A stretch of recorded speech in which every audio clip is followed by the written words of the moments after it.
let's get to the main topic tonight, what you need to know before you go on your first Carnival cruise. And we're going to start at the beginning. First thing you're going to do is you got to plan, right? Exactly. You got to plan for the cruise. So how do you select your cruise? How do you know which cruise to go on?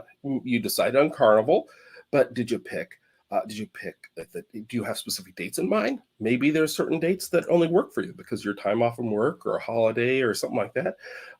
Maybe there's a certain place you want to go, a certain itinerary. Maybe there's a specific ship you want to do, like the Carnival Glory we have coming up, or some of the other ships we talked about in the past. There's a lot of great Carnival ships, from smaller ships to some really big ships, like the new one, Mardi Gras.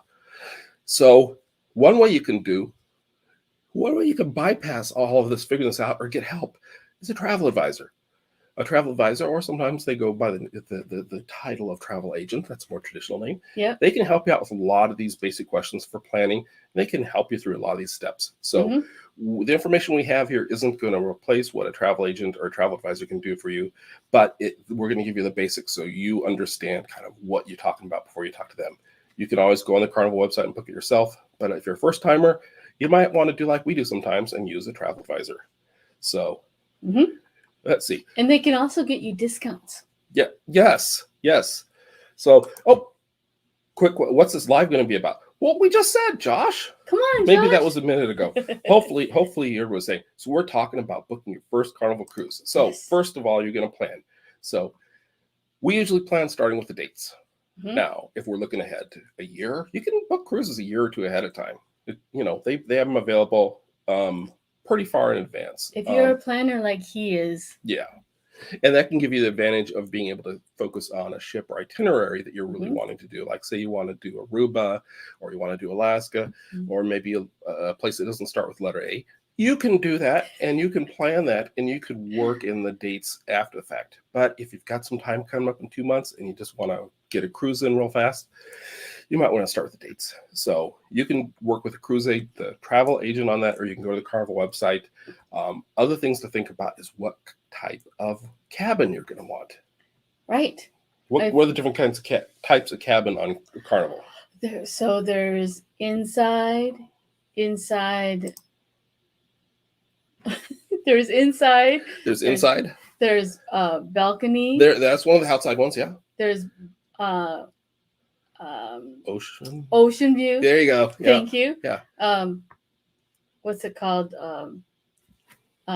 Obstructed view. Yeah. Well, that's a variation on the balcony and the ocean view. If it says obstructed view, there's going to be something in your view that might not make it so awesome, but that can vary a lot. There might be a lifeboat partially blocking it. It might be completely blocking it. It could be something else. Also, there's suites. It might be good for people who are going to be so busy they won't have time to look out their window. Yeah. If you don't care so much about having that, that can be a good deal. Also, there are types of balcony cabins typically that are called suites, and that's just like in a hotel. It's very fancy, a bigger room. So a lot of options. Again, a travel advisor can help you with that. If you go directly on the Carnival website, they've got room layout plans and pictures to kind of help you decide. But if you're not going to spend a lot of room in the cabin, the cheapest way to go is usually an inside cabin. And if you really don't care where you're on the ship, getting a guaranteed inside cabin just means you don't pick exactly which cabin it is. You just know you're going to get the inside cabin. Right. And it also depends on how many people will be staying with you. That's definitely if you're yourself or a couple, or if you're bringing a family or a group, that all plays in part. And we've done some videos on this, so you can feel free to check that out or comment if you want to hear more about this. But we got to keep moving because we're just barely getting started. Yes. Scratching the surface. Yes. Other things to consider are the requirements before you go on the cruise, especially right now, like Josh just mentioned, during COVID and post-COVID and all that, will be a little different, where you're going to have to show possibly proof of vaccination. Be sure you know what that cruise line is requiring for your sailing, because it's changing over time. It's changing fast. And even when you get past this in the future and in the past, you're going to need typically a passport. Sometimes you can sail with a birth certificate, but usually a passport. Right. Be sure you know what you need before you go on the cruise. Check with a cruise line or check with your travel advisor. Yep. Next, you need to think about budgeting.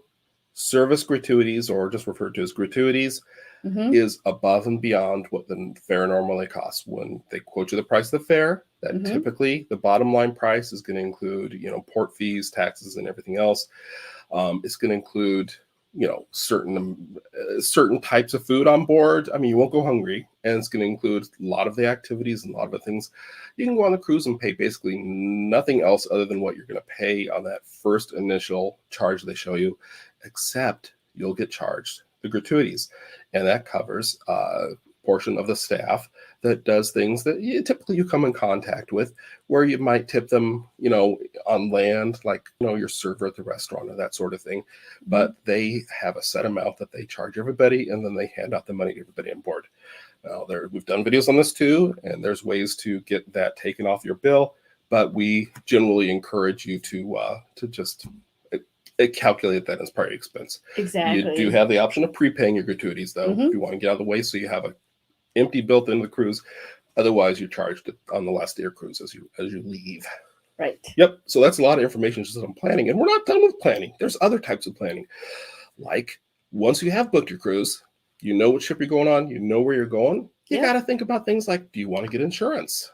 Yeah. We haven't always done it, honestly, but we as things get crazy in the world, as we get older, I worry about having insurance. So we typically get trip insurance, and there's a lot of great resources for that. You can get it typically through the cruise line too, or you can get it separate. So something to consider and look into. Again, Travel Advisor can give you more information on that, or the cruise line can tell you about their. In fact, when you book, they'll give you the option of adding the cruise insurance directly through the cruise line. Now, keep in mind, all these opinions are our own, and we're just sharing them with you. So, who else's opinion would I be saying? I'm just saying that, it's our view, and we're giving you our best advice. To help you. Yep, and we need to keep going because we got a lot more information. We're not even on the cruise ship yet. We're just preparing. Exactly. When you book your cruise, you usually only have to put down a deposit. It can be a really small amount. It can be a few $100s. It depends on, if they have a special deal going or what cruise line is or how far out it is. And then typically about 60 days, 90 days, sometimes even 120 days before the cruise, you'll be expected to pay the balance. So it's a good way to budget your expenses if you're booking far enough ahead in time. Like if you book a year ahead of time, you got plenty of time to pay that off. But be aware when it's time to pay the balance, you better pay it, or you may lose your reservation. Yeah, that's not good. And keep in mind, sometimes Carnival does have like help. You can set up reminders to remember to pay. They'll remind you. Yeah, absolutely. Yeah, you don't want to forget that, and you can work with your travel advisor on that too. Exactly. I'm going to say travel advisor a lot. It's a really good way to make it easy. Again, this video will give you enough information to be dangerous. If you know a little bit, this might be enough to get you the rest of the way there, so you can book it on your own. But generally, if you're new to cruising, a travel advisor, travel agent is a great way to go. Yes. So then as it gets closer to the time of cruise, you're going to need to do online check-in, or at least it's encouraged. And most cruise lines, like Carnival, will let you do your online check-in up to 24 hours before your cruise. And you just basically go on the computer, you fill in the information, you get all the information put in there. So it speeds up the process when you're in port. Otherwise, when you get there, it's more than just showing ID, your passport and a credit card, whatever. It's not like going to rent a car or something like that. It becomes a little bit more involved. So to get past all that, do your online check-in, so it's a lot easier. And you may want to just bring, if it's your first time, just bring a carry-on for when you go on board the ship. We'll get to that. I know she's got Joy's. I'm doing a lot of talking here. Joy's got some more special tips coming up, but I'm trying to keep this in an orderly fashion. I don't know if it's working. I hope this is helpful. Another thing you'll get usually when you do your online check-in, or at least before you go on a cruise, is on Carnival. It's a little different on some cruise lines, but in Carnival, you'll have your luggage tags to print out. And that's a little different than other types of travel you may have done, where you go to a all-inclusive resort or something. But on a cruise, at least a Carnival cruise, you'll get luggage tags to print out, and they have information that tells the porters in the port where your luggage needs to go, so they can get it to your room. So you want to be sure to print those out ahead of time. Yep. It makes it a lot easier. There's a way around it where you can hand fill them out in the port, but that slows things down a lot. So I encourage you to print those luggage tags and have it ready to go. You don't want to be that person. You don't want to be up the line. Yeah. So now we get to the fun stuff. that's a lot of like checking the boxes and technical, legal mumbo jumbo. Check. Fun stuff. Yeah. Now you can start thinking about being on board, being in your room. Yeah. What do you want when you get in a room? Well, if it's a special occasion, maybe you want decorations for a birthday, for an anniversary, honeymoon, whatever it is. You can order those through Carnival. Yeah. You can also order special treats for the room, like chocolate dipped strawberries or fruit. I recommend cake. Or cake. Yes, there's a lot of stuff. They even have stuff for the kids, stuff that you might want to take to the beach, souvenir items. Check it out. Mugs, champagne flutes. You can stop listing stuff now. Yeah, so in-room gifts, those you can arrange before you even get on the ship. We need to keep going. My humble opinion, and I don't know if you agree, but get bottled water for your room.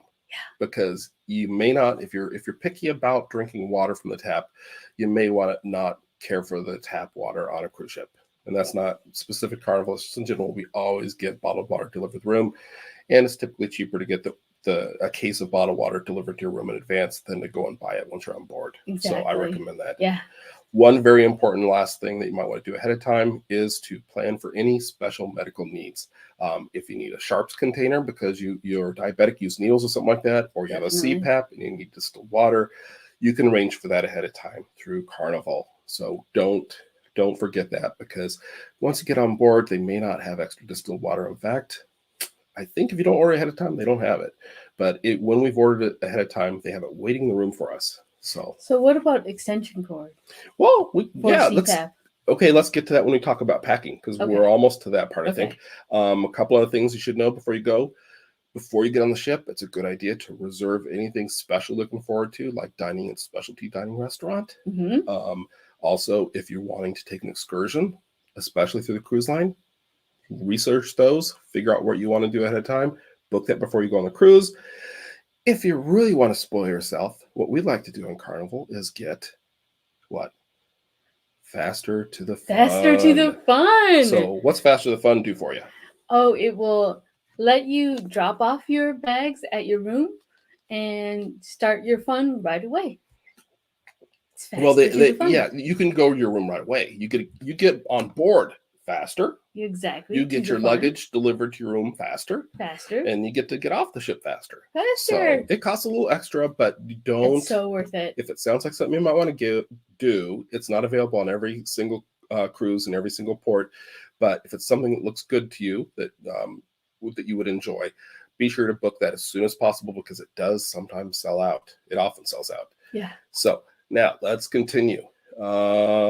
Next. Oh, also, like Faster the Fun, if you like to have your soda, or the kids like to have their soda pop, soda's not included on, you want your Coke or special coffees, or if you want alcoholic drinks, of course, they're not included. They've got a couple different programs, one for the sodas and juices and stuff like that. That's called Bottomless Bubbles. Reserve that ahead of time to be sure you have that, because Coca-Cola is not included in the in the free drinks. If you're like me, I like my Coca-Cola products. Yes, and if you're like me, you'd like to have a few fun drinks on the cruise, whether it's a traditional drink or one of those cool frozen drinks that you like to drink by the pool. That's called Cheers. There's a Cheers program, and you may want to book that ahead of time. It's typically cheaper to book ahead of time than when you're on the cruise. So if that sounds like something important to you, book your soda through Bottomless Bubbles or your alcohol through Cheers. Definitely important planning. So couple more things before we get to packing. Transportation. Be sure to plan your transportation ahead of time, whether it's flying in, driving in. Don't wait till last minute. Things can get delayed. We like to get there a day ahead of time. So we like to plan a stay in a hotel the day before, and we usually plan a hotel stay the day after if we can, especially if we have a long flight back. When we lived in Minnesota and we're flying to Florida for cruises in the wintertime, thinking about flights being delayed, weather, construction, traffic, when you get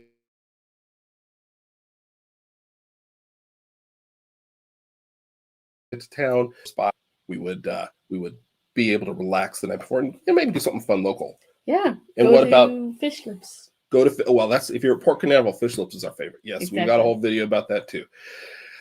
And after the cruise, it can be fun to have something to do after the cruise. So it's not just, oh, it's sad, we're getting off the cruise. Yeah. You know.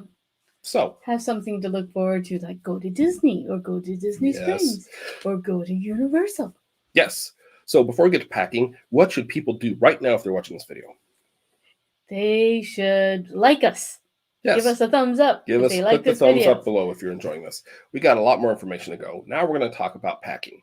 Yes. I mentioned that you want to be sure to do your your check-in, your online check-in before the cruise, and then that'll allow you to print out your actual documents that you need to show when you board and your luggage tags. So you don't want to forget that. You also don't want to forget your passport, credit card, things you'll need like that on the cruise. What other types of things should people pack for their cruise? What's the essentials? Let's start with that. The essentials: medicine. Very important. A special place for all your important documents. Mm-hmm. Keep that organized. And maybe put it in a carry-on bag that you will have when you go on board the ship. Right. Clothes. What do they need for the room? You mentioned if they have a CPAP or if they have devices they need to charge in the room. Extension cord. An extension cord. And Carnival has a list they constantly update as far as items that you can't bring on board. And there's a list of items that they discourage and they may confiscate if they think it poses a threat. And those power strips, the ones that have a surge protector in them, is not currently, it used to be, I think, on the forbidden list, but it's currently on the list of items where they might confiscate if they think it poses a safety hazard. Mm-hmm. We just prefer to bring a simple extension cord. I know the power strips are convenient and easy and compact, but an extension cord, I agree. I think that's a better way to go. Yep. What else do they need? Also, think of anything else essential? Suntan. Oh, suntan lotion. Suntan lotion and an umbrella or a poncho for sure. Yeah. Oh, especially if you're sailing to Alaska, going north Mm-hmm. in Alaska, that can run a lot of rain. What are some extra things they might want to bring? They're kind of just good hacks, good tips. You may want to bring like magnets for the wall, hook magnets. Yeah, a lot of the walls are metal in these cabins, so you can put a magnet on it and organize stuff. She's a queen of organizing the walls in the cabins. Yep, or you may want to have like a whiteboard, so you can leave notes for each other. Yeah, that's a good idea. Yep. You may also. No, that's a lot. You did a whole video on that, and if you have questions, leave comments, and or if you have suggestions on things we forgot, be sure to mention them. There's a lot of stuff that you might want to consider depending on your situation. An extra bag. Why would you need an extra bag? Oh, like a backpack or something. A backpack, just because once you drop off your main suitcase in your room, you'll want to have just a backpack or carry-on bag that will have your medicine, a change of clothes, important documents, just in case you're not able to get into your room fast. And let's back up just a minute, because usually if you get there early enough, you're dropping most of your luggage with the porter at the curbside. So that luggage leaves you. You don't see that luggage again.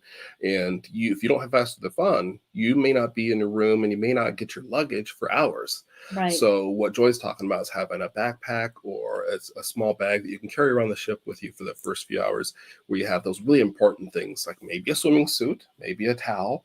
I think you can get the towels by the pool, but the swimming suit, medicine, any essentials you'll need before you make it to your room. You don't want to pack it down too much because you're going to have to carry it for a while. Keep your guy's burger in one hand and your bag in the other hand. Yeah. So definitely important. Plus, that last night on a cruise, and we'll get to that, hopefully we'll have time to get that, you put the bags in the hall usually, and they take those away from you at night, the night before. And you're still going to sleep overnight, and you're going to get up in the morning. You're going to want to have your toothbrush and your medicine and a change of clothes. Again, you'll want that bag. Very important. Yeah. And I mentioned before the forbidden items. Carnival's website has an extensive list. Your travel advisor can help with that too. But there's some really obvious ones. There's also some kind of comical ones that if you look on there, I think most people know better than to bring a firearm or fireworks or things like that. But there's some things on there that might surprise you. Like a curling iron. Anything with a heating element is generally forbidden. Or a hair flattener. Yeah, well, and some of those, that's the thing, is they've kind of changed it from the last time I looked at it. Is they have like these forbidden items, and they have these items that are a little more discouraged, where you might be able to do it, but it's up to their judgment. So check that out on the Carnival website, definitely. One thing you can bring is you can't bring like bottles of beer. You can't bring a bottle of alcohol, except you can bring a 750 milliliter, up to 750 milliliter bottle of wine, one per adult of legal drinking age passenger can bring that. And each passenger can bring up to 12 cans of soda pop or juice. It's got to be in the cans. It can't be in bottles. And that might be what you want to put in your carry-on bag, your cans of pop or your allowable bottles of wine. Yeah, so there's that. Again, there's limits. Now let's talk about actually getting there. So we've talked about preparing. Let's actually get there. Let's go. When should you arrive? Well, when you do your online check-in, you'll get a chance to select what time you want to arrive. It's not going to be wide open, depending on how early you're booking and whether or not you're like you've cruised on Carnival a lot, or you have a suite or whatever, or Fast with Fun. You may be more limited in the times, but it'll give you a time to go. You want to, these days with things being kind of up in the air and a lot of stuff going on before you board, I would stick really follow that time that they assign you, that you select. And also check the website every once in a while to make sure that the time hasn't changed. Well, well, yeah, your boarding time wouldn't typically change, but you're talking about like if they delay the cruise or change the time of the departure. Exactly. Yeah, there's a certain time that the cruise will leave. Like it'll be scheduled to depart at 4:00. Well, if it says 4:00, and if it doesn't change, like Joy says, I mean, that usually doesn't happen, but it can happen. You need to be on board no later than 60 minutes before that time. So you can be late. You don't need to go right at that time frame they give you. They want you to because it helps them manage the traffic and makes it a better experience for you. But if you show up too early or too late, it can throw things off. And if you show up less than 60 minutes before departure time, you may not get on board. Yeah. So there's things you got to do to process through customs and your baggage and everything. So definitely, I would encourage to stick with that time. Yep. Let's talk about arriving. I already mentioned that typically, if you're there, at least if you're not waiting till late in the day, there will be a porter there to take your bags. Be sure you have your documents out of your bag. Maybe put in that backpack that Joy was talking about, that small bag. Have your documents, your passport, your medication, stuff like that. You don't want the porter taking that in the check bag because you may not see that for a few hours. We encourage tipping the porters. They don't work directly for the cruise line typically. They're out there working hard a lot of times in the heat. We're big on giving them a little tip to acknowledge the hard work they're doing. Exactly. So when you first board, before your room's available, where is your favorite place to go? Oh, as you're choking, I choose this time to ask you a question. Where do you like to go? I like to go to Guy's Burger and get my sandwich. Guy's Burger Joint. Yes, that's our favorite stop to go. Grab yourself a sail away cocktail. Get yourself a Guy's Burger Joint. Yeah. Now, a lot of people, and generally the kind of the tradition, and most people will go to the buffet, which is on Carnival, is just past Guy's Burger Joint. For us, we find the line at Guy's Burger to be very quick. The food is awesome. That's what we recommend. Yeah. Okay. So after you've had a chance to relax, you've had your Guy's Burger, you've gone to the buffet, whatever you're doing, you have your drink, you're getting to know the ship, you're exploring a little bit, you'll have the muster drill. I'm not going to get into that here because that's changing and it seems like it's getting a little easier these days. It used to be kind of crazy. Yes. But the muster drill, that is essential. You be sure you do that. If you don't do that, they're going to find you later and you're going to be taken to the back of the class for a special remedial muster drill. Yes. But just think, it's important safety information. Once you do the muster drill, you know your cruise is started. That's right. Speaking of starting your cruise, you really know your cruise has started when you get to see your cabin, you see your bed, you see where you're going to be spending the nights, at least the late nights. Preparing your room. What's the first thing you do when you get, again, I'm asking you if these are the wrong times. What's the first thing you do when you get to the room? And I'm standing there trying to film the room so I can share it with you guys. And she's there doing what? I typically put the stuff down and I take out my wipes and wipe everything What down. kind of like? What do you mean? Clorox wipes. Okay, so a disinfectant wipe, Clorox being a But popular brand. Yep. The crew on Carnival are very, very good. But I'm just more of I just like to be clean. I would put it like this. Keep in mind, people left that cabin just a few hours before you're showing up at the cabin, especially at Fast and Fun. The crew, your room stewards have very little time to clean all their rooms very quickly. So it's just an extra touch we like to do, especially in these times where, you worry a little bit more about cleanliness and safety and all that. Wipe down the room, especially the often touch surfaces, doorknobs, desktop surfaces, stuff like that. Another thing that you should know about cabins is there's some hazards you should worry about, especially if you have kids. The balconies, the doors will slam really hard when it's high winds outside. They may even say don't open the balcony doors, but the balconies generally very safe as long as nobody's out there doing anything goofy. But if you have kids, I would discourage you from leaving the room, leaving the younger kids that might, think of doing something kind of crazy or play around on the balcony in the room by themselves. Also, thing to note is that you can get a connecting room, just like in a hotel where it connects room to room. The balconies also connect. It depends. It changes over time, but you can get the room steward, at least when you're in port, to open up a barrier between cabins so you can have the joined rooms and the joined balconies, have a mega balcony. So that's a lot of fun. That is cool. Yeah. So let's welcome in Carolyn. Carolyn Talley, it's good to have you here. Good to see you again. We're talking about booking a Carnival cruise, and we're trying to get through a list. I don't think we're going to make it through the whole list. We're only up to entering the cabin. Holy cow. If you have any other ideas, drop them in the chat. What else should we say about the rooms? Let's move on. So some people like to unpack right away so they get that chore done and then they can start having fun on their cruise. That's right. And other people like to unpack when they get all done with dinner and everything and then unpack. And some people like to just have the suitcase on the couch there by the bed and just grab stuff and run off to the fun as every time it comes up. And yeah, well, I think I'm somewhere in between what you're talking about in that. Let's move on. So your room steward, mentioned them before. When you meet your room steward, will typically introduce themselves to you. Yes. I'll slow down here a little bit. When you first get to your cabin that first day at some point. And this is the person who's going to be looking after you. If you have special requests, let them know. If you have questions, they're your best resource. We found the room stewards to be on these cruises awesome. Carnival in particular, we've had a great time with them. We go out of our way to give them a nice extra gratuity on the side. That's up to you. Obviously, that's optional. But be sure to let them know if you have any questions or anything that you need in particular, because they will help you out. For example, if the beds are set up as 2 beds and you want to be 1 bed, or 2 beds, you want to be 1.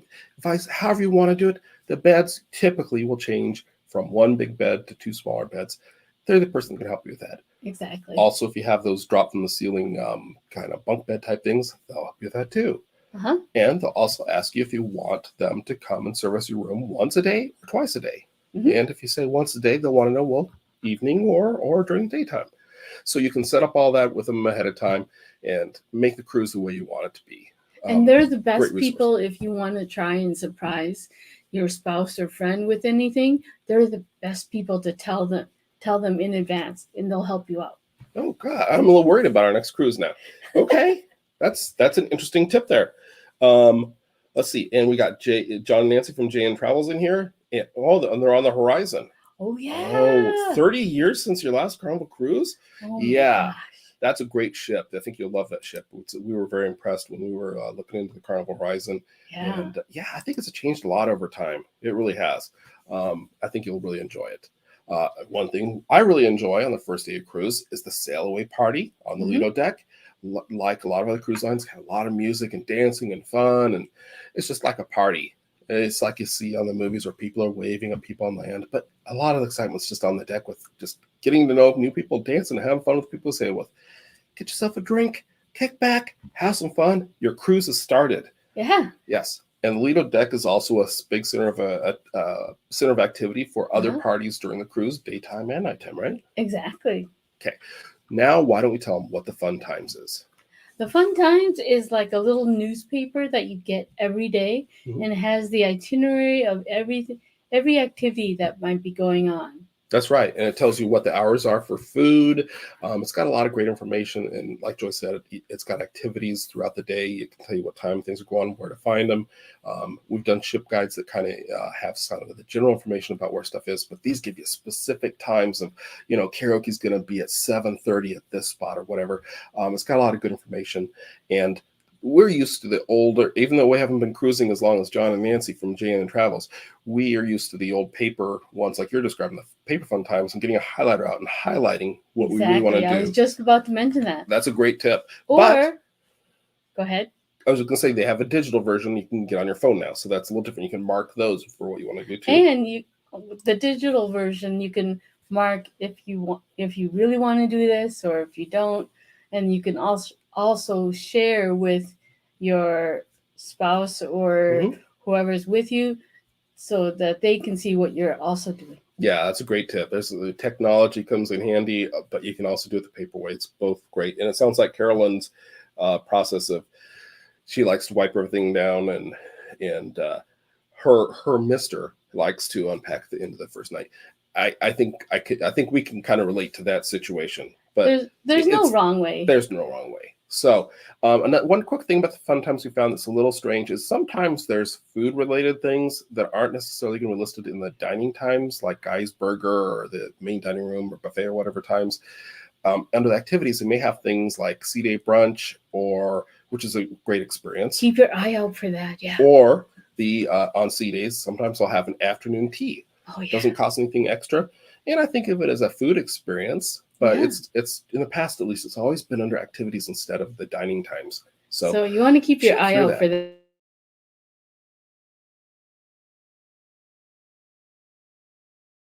that because cruise day fun, not cruise day fun. That's us. Fun times. Fun times. Wow. They have like demonstrations, cooking demonstrations, or tastings. Yep. Yep, a lot of good information. If you want to hear more about any specific thing we're going through, let us know, because we're trying to race through everything you need to know, and there's just way too much to cover the amount of time we have. Very important, though, is that I want to let you know how the main dining room works. There's other ways you can have dinner, and we'll get to that in a minute, but most people, seems, go to the main dining room. That's the traditional thing. The main dining room, or MDR, is the dinner hotspot. Early dining or late dining are the two traditional options. And when you do your online check-in, you can choose early time, or late dining. I think that's right. And the early tends to be around 6 o'clock. Late tends to be around 8:15. Can vary by your cruise. There's a third option called anytime dining, which is typically from like 5:45 to 9:30 is what they're typically saying. That's usually, that's more like your traditional going to a popular restaurant on land where you go and you wait. You might have to wait 10, 15 minutes before they have a table for you, but you can go anytime during that large time frame. Early or late dining, you're going to be assigned a specific table, specific wait staff that you'll have every night, and you'll be seated a lot of times with other people from the cruise that you haven't met before. So that can be really interesting. One thing to keep in mind with anytime dining is that if you have a really large party that you're all wanting to eat together, that can be really challenging. You might be waiting a long time, like trying to go to a restaurant when you have a big party and they don't have hardly any tables left. You might want to choose early and late dining. The meals for the early and late dining, well, in MDR in general, it's a gradual experience. There's multi-courses, there's entertainment. It's a lot of fun, but it typically takes about 2 hours. So keep that in mind if you're planning on doing shows or anything else. And also keep in mind if you're not very social and you want to be seated away from other people, you want to tell the the maitre d' Mm-hmm. the first night that you're there, that if you want to be separated or be in a group. Yeah, like on our first Carnival cruise, our first cruise period, we were on our honeymoon, so we didn't want to be antisocial and not sit with other people and talk to the people. But when we were having dinner, at least a couple nights, we wanted to have a table just for two, and the head waiter or maitre d' was kind enough to set that up. If you have any special requests, talk to the head waiter or the maitre d', especially if you have special dietary needs. Talk to them the first day, so they know. They're very accommodating. Yes, and that's another nice thing about having in the MDR, the main dining room, having the same waiters, the same wait staff every night, is if you let them know the first night that you have preferences for something one way or the other, you don't want ice in your water or whatever it is, let them know, and they typically are really good at remembering that, so you don't have to tell them every night. Yeah, so, if you don't like blue food, there you go. No blue food for me. No blueberries. Okay. Anyway, so the main dining room is not the only place to have dinner on Carnival. There's other options. There's the Lido buffet. It's a more casual option, just like the buffet during the daytime. They tend to do theme nights, so there can be some really exciting food, and you can see some of the same food you'd see in the main dining room. Some really nice, roast beefs and some seafood, different stuff. And sometimes they'll have a special theme night, like I think they have Mexican night sometimes. And if you have kids and you think 2 hours in the main dining room is too much for your group, the buffet might be a better option. Another option, if you want to be spoiled and you don't mind paying a little extra, is there's specialty dining. For example, we like to do the steakhouse. There's also cucina di capitano on a lot of ships if you like Italian food. Bonsai sushi, teppanyaki, what's the Gigi Asian kitchen? And it's newer ships like Mardi Gras have even more options. So book those ahead of your cruise because those can fill up. And they tend to cost a little extra, but in our experience, they've always been worth it. Oh, yeah. Yeah. So just want to pause for a minute, say hello to Justin. Justin Landrum, welcome in. Glad to have you with us. Pop in the chat and let us know if you have any other suggestions on anything we're missing here. We're talking about the food options on a Carnival cruise. For people who've never been on a Carnival cruise, what are the breakfast options, Joy? Well, they can do breakfast in their room. Room service? Room service. Okay. What else? And they can go to the buffet. The buffet. Now, this is where Joy and I differ a little bit. She likes to get what she calls first breakfast, which is when we first get up, before we're maybe even totally ready, we get room service delivered to our room. We'll hang tag you can fill out and put it out the night before. Get a continental breakfast, no extra charge. Get coffee and a bagel, something like that. So and you then, can wake up in your leisure. That's right. After that, we go to the buffet, and she likes to go. To the buffet and grab different stuff off the buffet, like you traditionally see, bacon, eggs, whatever. And I like to go to Blue Iguana and get myself a made-to-order breakfast burrito. Yeah. Yes, with their flour tortillas made there right there on the ship. Yeah. So Justin's asked if we've cruised yet since cruising is reopened. No, we haven't. Not yet. No, we not can't yet. Wait. Yep, we're not cruising for a little while still. Actually, our next cruise isn't going to be a Carnival cruise, believe it or not. Our next one is going to be Disney. We've got a Disney cruise. We're going on Disney Dream again the day after Thanksgiving. We're going to do a very merry time Christmas themed cruise. So that's a little ways to wait, but we're looking forward to it. And we're looking forward to getting back on Carnival real soon. We've been on several Carnival cruises and we've always enjoyed it. And the bonsai sushi, Carolyn, you would love bonsai sushi. If you haven't had that already, recommend that to all of you. Yeah. Yes.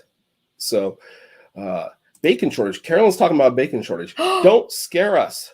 Don't scare us. What are you talking about, Carolyn? Yeah, we're excited about Disney. We need to keep going, but tell us about the bacon shortage because I might need to call my grocer or something.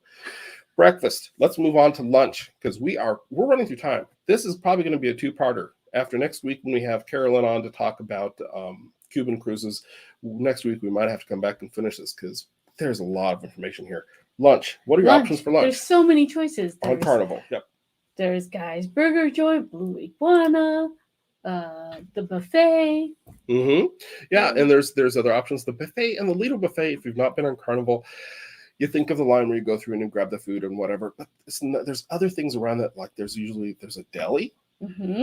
Some ships have like typically they have like a stir fry area where they'll make a stir fry order for you, make it up in the wok, however you want it with whatever ingredients. And of course they have pizza. Yeah. Or they have a sandwich or sometimes wrap area. Yep. And then they have like a salad bar. That's right. Okay, Carolyn heard about the bacon thing too. I'm getting really worried here. Let's move on. I can't face this. Yeah, lunch. Yeah, the center of activity at lunchtime is on the Lido deck. So head to the Lido deck for that. And sometimes they have like a grill, a barbecue kind of thing going on. Oh, out by the pool. Yep. What about snacking? I think we kind of mentioned some of those. Do you want to mention your favorite snack area or place to go for a snack? I like going to the buffet and getting snacks, but some Carnival ships have like the seafood check. Yeah, that's a good one. Now that costs a little extra, but that's well worth it. Yeah. And we talked about dinner already, so we got to move on from the food, especially since I'm getting sad about the bacon. Justin is also saying it, and I guess we missed this. John Heald, if people aren't familiar, he's the brand ambassador for Carnival, announced no bacon on Carnival due to supply shortages. No. So it's a good thing we're going on Disney for our next cruise. Yeah. I hope they get that sorted before our next Carnival cruise. Oh boy. Wow, that's serious. Yeah. You know, times are tough when they don't have bacon. Yeah. Yep. Oh, every other day on Carolyn says. So yeah, it's hopefully they'll get back to normal. But yeah, there's some supply chain issues right now, not just on the cruise ships, but on land. Yeah. Let's talk real quick, see how much more we can get through. We're running low on time. We only got 10 minutes left. You believe we've gone through almost a whole hour? Ports of call basics. Going to a port. You go on a cruise, guess what? If you've not been on a cruise before, these cruise ships float. They sail, they go places. It's not just going to the buffet and sitting by the pool like some people I know seem to think. You're actually going places. You're going to other countries, going to the Bahamas, maybe going to Alaska, going to the Virgin Islands. When you get to the port, it varies by port, so you may want to check on your reservation. Some ports, they dock, just like when you got on the ship. Mm-hmm. You walk off the ship through a gangway. Or some you tender. Mm-hmm. What's tendering? Tender is when you get on, you move from a big ship to a little, like a little speedboat. Yeah, well, I don't know if it's that fast. Maybe it seems fast to you, but it's like a water cab. Yeah, it's a water cab. Yeah, they look very similar to the lifeboats. In fact, I think they double as lifeboats in an emergency. But when you go to a port where they don't have a dock, or for a reason they're not allowed to dock, maybe the ship's too big for that, they'll anchor out a little ways out. You'll see the port. You'll go down to the normal deck, where more or less first deck, whatever, and you'll get onto this boat, which holds dozens and dozens of people, maybe 100 people even, and you'll take a little ride into the port. So that's just something to know about. And sometimes the day before, even before you go to the port, they'll have like an information class that you can go to and find out all about the port. The port shopping is a lot of times what they talk about. It's look in the fun times, you'll find information about that specific port. A lot of the focus is on shopping, but you'll find out a lot of good information. A couple of things you need to know. You want to either there's a debate whether you should take your passports with you when you go to port. But picture yourself, if something happens and you get left behind, God forbid, you want to have your port so you can get home?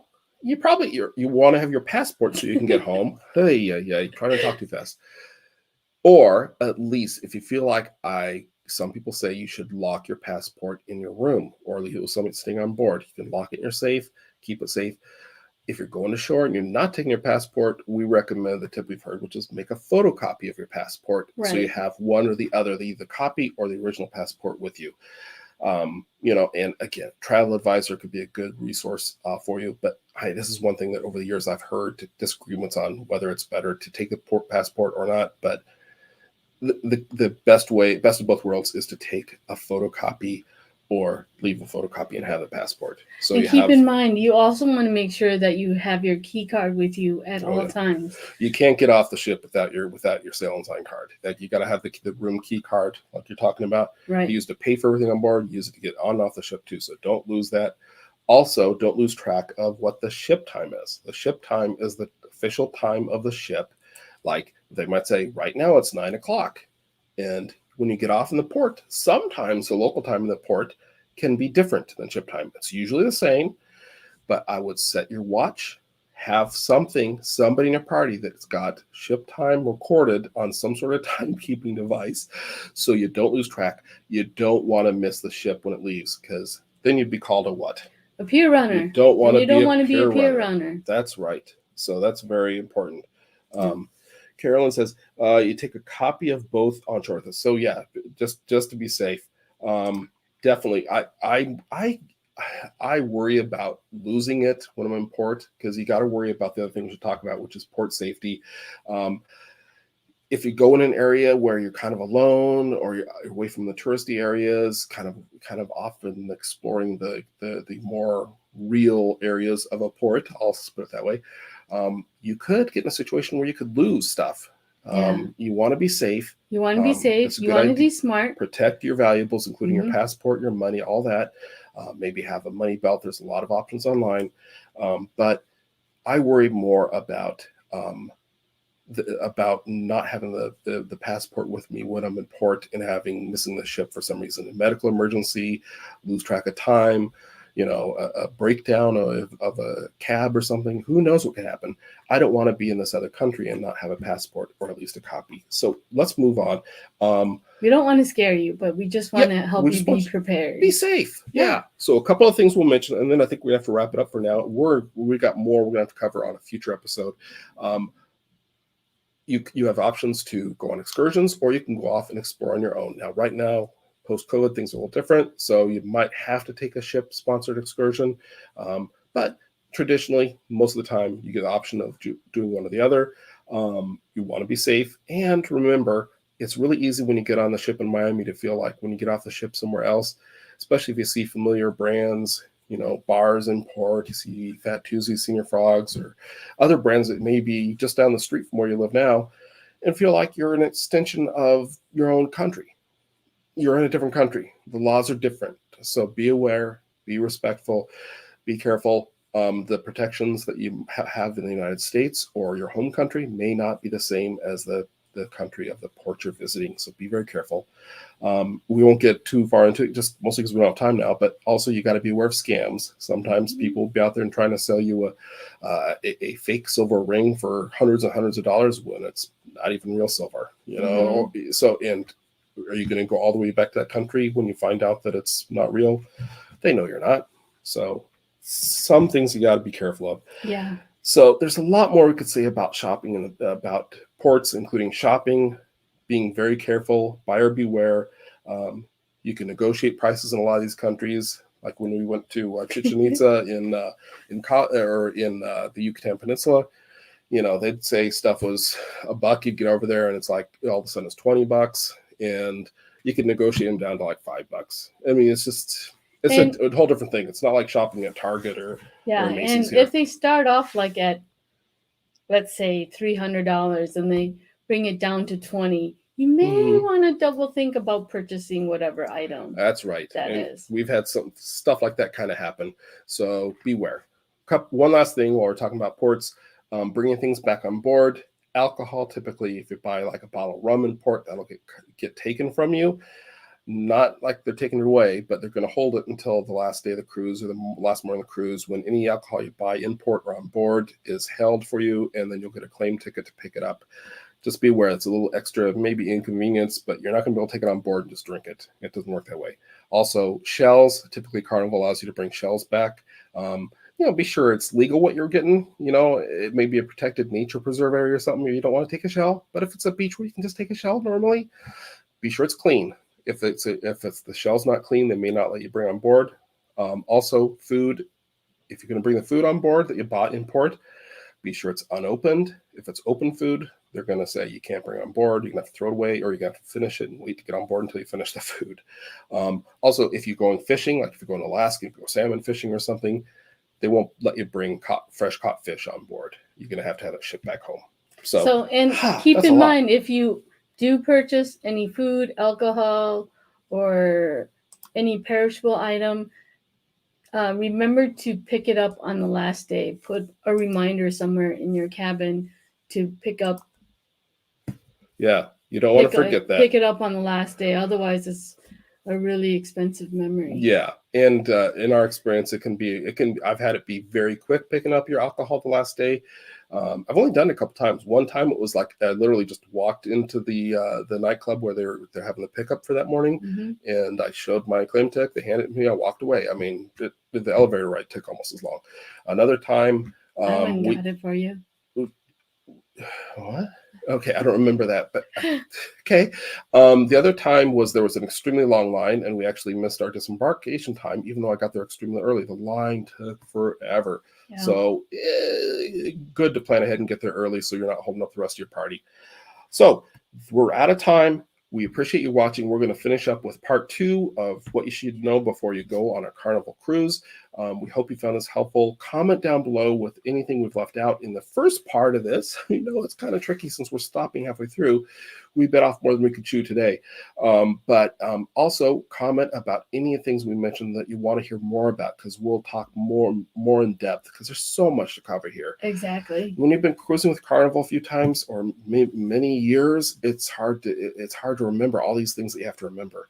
A couple of things we do want you to remember is to remember to get your Cruise Day Fun t-shirt, or get your we got these cute little enamel mugs. 22% off in honor of our 2nd anniversary here on YouTube. cruisedayfun.com is where you can get them, and 2FUN is the code that for a limited time only you can use to get 22% off of your purchase. So with that, we want to remind you that next week we're going to be back talking about Cuban cruises with our very special guest, Charlene,